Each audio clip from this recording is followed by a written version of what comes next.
शिवामूठ घालताना पण आपण तांदूळ, मूग, तीळ, जवस अशांची शिवामूठ नेहमी घालत असतो. म्हणजे तृणधान्य, भरडधान्य, तेलधान्य हे सगळं आपण त्या शिवाच्या पिंडीवर काय करत असतो तर अर्पण करत असतो.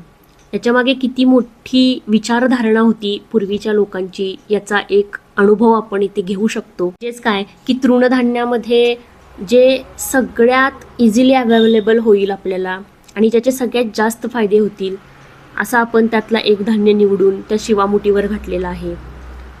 तेलधान्यामध्ये जो सगळ्यात इझिली अवेलेबल होईल आणि ज्याच्यात सगळ्यात जास्त गुणधर्म आहेत असं आपण तेलधान्य निवडून त्या शिवामुठीवर घालतो.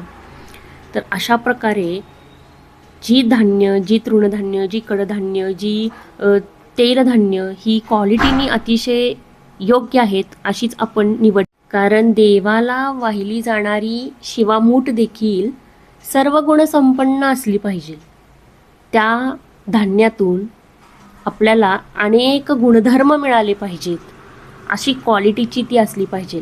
म्हणूनच ह्या सगळ्या तृणधान्य, कडधान्य, तेलधान्य, भरडधान्य ह्या सगळ्यातून आपण एक अशी मूठ घेतो, एक असं धान्य आपण निवडतो जे ह्या सगळ्या गुणांनी संपन्न आहे आणि ती आपण आपल्या देवाला अर्पण करतो शिवामुठाच्या रूपात.